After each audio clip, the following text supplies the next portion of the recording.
महाकुंभ मेले में रविवार शाम भीषण आग से गीता प्रेस के 180 कॉटेज जलकर राख हो गए। गीता प्रेस के ट्रस्टी कृष्ण कुमार खेमका ने यह दावा किया है कि बाहर से चिंगारी आई तभी आग लगी है। आग के कारणों की जांच के लिए मजिस्ट्रेट जांच अब शुरू कर दी गई है। महाकुंभ मेला अधिकारी विजय किरण आनंद ने इसके लिए एडीएम प्रशासन और एक सेक्टर मजिस्ट्रेट की टीम बनाई है। शुरुआती जांच में यह सामने आया है कि आग गैस सिलेंडर में रिसाव के कारण लगी।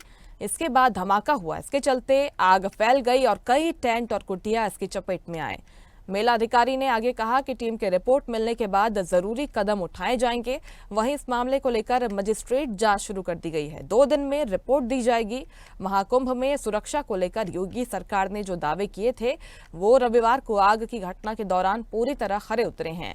सेक्टर 19 में लगी आग पर चंद ही मिनट्स में प्रशासन ने काबू पा लिया और कोई जनहानि नहीं हुई। पूरी घटना पर सीएम योगी ने पैनी नजर रखी और स्वयं घटनास्थल पर पहुंचे स्थिति का जायजा लिया। उन्होंने पीएम मोदी को भी घटना की जानकारी दी है।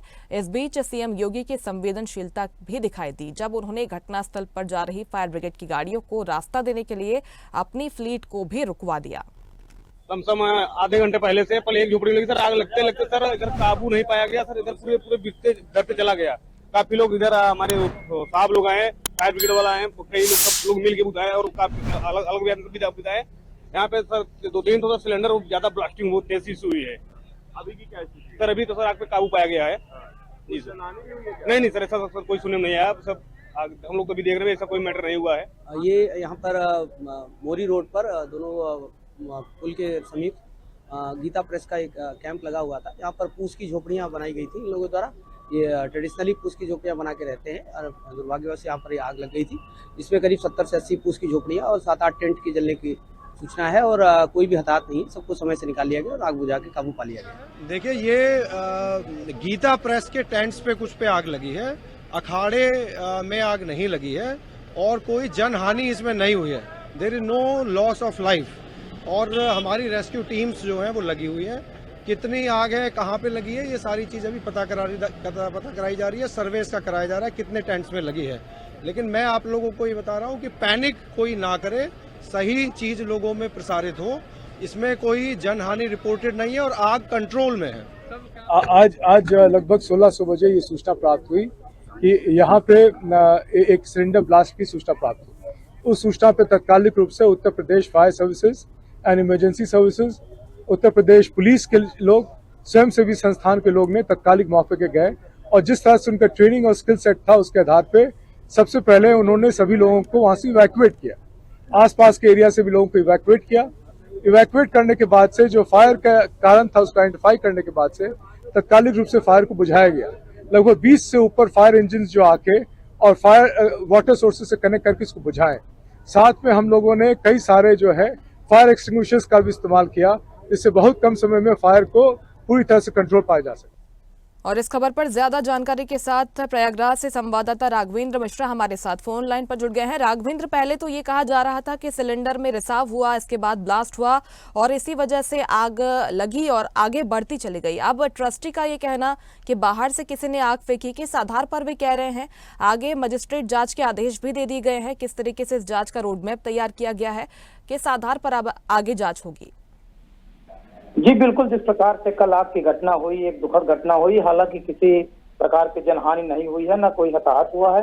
इसको लेकर कल जब प्रशासन वहां पर पहुंचा, ये दुखद घटना को देखकर, भयावह आग को देखकर, तो एक विजय किरण आनंद जो मेला अधिकारी है उन्होंने सीधे तौर पर जो है एक जांच कमेटी गठित कर दी है, जिसमें एडीएम प्रशासन और मजिस्ट्रेट को सम्मिलित किया गया है और 2 दिन के अंदर वो पूरी रिपोर्ट देंगे किस प्रकार से घटना घटी, कैसे आग लगी और कौन इसमें जिम्मेदार है। क्योंकि इतने बड़े मेला क्षेत्र में तंबू का ही शहर बनाया गया है, अस्थायी शहर बनाया गया है और जो प्राकृतिक जो लकड़ियां हैं उनसे जो है तंबुओं का निर्माण किया जाता है। तो जाहिर सी बात है कि थोड़ी सी भी आग की लपट अगर कहीं भी उत्पन्न होती है तो सीधे जो है तंबुओं को पकड़ेगी, उनको खाक करने का प्रयास करेगी और लगातार आग का फैलाव बढ़ता ही जाता है। तो जिस प्रकार से कल आग लगी तो सबसे बड़ी सराहनीय बात यह है कि जो वहां पर अग्निशमन की टीम है, जो सुरक्षा की व्यवस्थाएं की गई थी, 3 मिनट के अंदर जो है मौके पर स्थल पर पहुंची और 6 दमकल की गाड़ियों ने लगभग 20 मिनट के अंदर पूरे आग पर काबू पा लिया और किसी प्रकार की जनहानि नहीं हुई। अगर बात किया जाए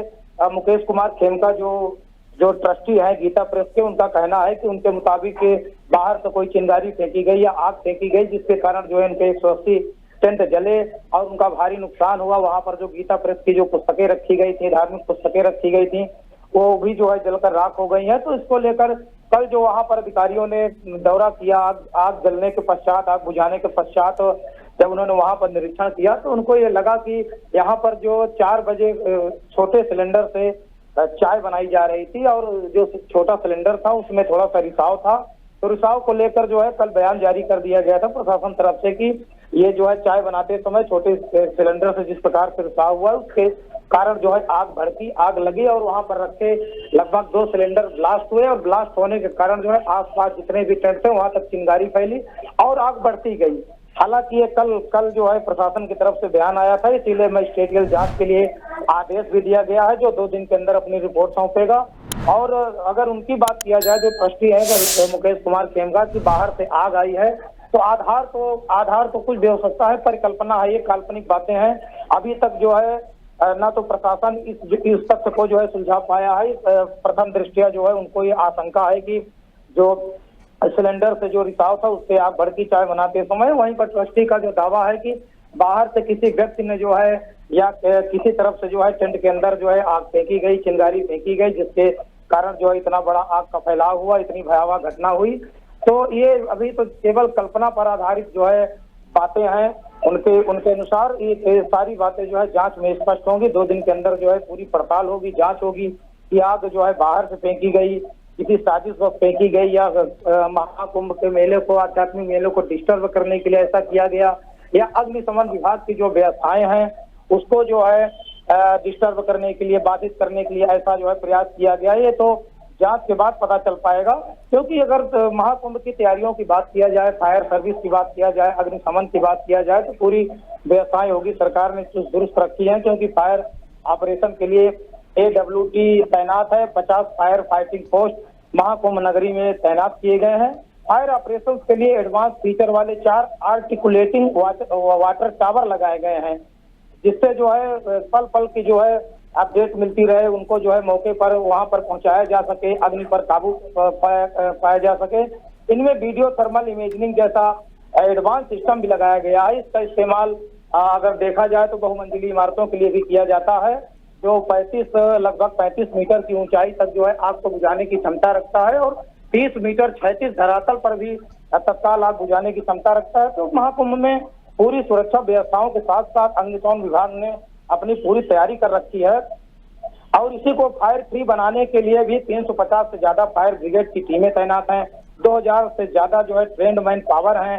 50 अग्निशमन केंद्र बनाए गए हैं और 50 फायर पोस्ट बनाए गए हैं। तो फायर फ्री करने के लिए महाकुंभ क्षेत्र को पूरी तरह से सुरक्षा एजेंसियां अलर्ट भी हैं और अग्निशमन विभाग भी अलर्ट है। तो इसीलिए जो है 3 मिनट के अंदर मौके पर कल जो भयावह आग का रूप देखा गया, मौके पर देखा गया, 3 मिनट के अंदर तत्काल क्विक एक्शन लेते हुए तत्काल पहुंचे। 20 मिनट के अंदर आग पर काबू पा लिया गया है।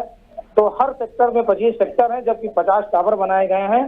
तो व्यवस्थाएं तो दुरुस्त हैं और ये योगी सरकार की प्रशंसा करने में हमें कोई संकोच भी नहीं हो रहा है कि जिस प्रकार से महाकुंभ में कल ये भयावह आग लगी और किसी प्रकार की जनहानि का नुकसान नहीं हुआ। हालांकि तंबुओं को नुकसान हुआ है, जो तंबू लगाए गए थे, जो वहां पर पुस्तकें थी, जो किताबें थी, क्योंकि घास फूस की मात्रा ज्यादा होती है, रेतीला इलाका है पूरा जो है महाकुंभ नगरी रेत से जो है आवृत है, आवरण से युक्त है। तो वहां पर जो है अस्थायी जो टेंट लगाए जाते हैं बांस बल्ली के सहारे और जो है तंबू के सहारे जो पर्दे होते हैं, तो वहाँ ज्वलनशील तो ये पहले से ही होते हैं। तो ज्वलनशील पदार्थ को रखने के लिए भी शासन ने सख्त निर्देश दिया है कि टेंट के अंदर किसी प्रकार का ज्वलनशील पदार्थ कोई भी व्यक्ति वहां पर न रखे और सुरक्षा मानकों का पूरी तरह से ख्याल रखे। तो जो ये इनका ट्रस्टी का जो दावा है कि बाहर से किसी ने आग का टुकड़ा फेंका या चिंगारी फेंकी या किसी प्रकार से ज्वलनशील पदार्थ फेंका जिससे इतना बड़ा भारी नुकसान हुआ, 180 टेंट जलकर खाक हुए और जो वहां पर सामग्रियां थी वो भी पूरी तरह से नष्ट हुई। तो ये प्रकार से दावा हो सकता है, किंतु इसका जांच पड़ताल करने के पश्चात ही पता चलेगा कि बाहर से आग आई। बिल्कुल इसी तरह की लापरवाही होती है जो कि इस तरह की घटनाओं के रूप में तब्दील होती है आगे। अब आगे मजिस्ट्रेट जांच के आदेश दे दिए गए हैं, तो जांच भी आगे इसी तरीके से बढ़ने वाली है। बहुत शुक्रिया आपका राघवेंद्र जानकारी के लिए। लेटेस्ट खबरों के लिए लाइक, फॉलो और यूट्यूब पर सब्सक्राइब करें, बेल आइकन दबाएं, साथ ही विजिट करें swedeshlive.com पर।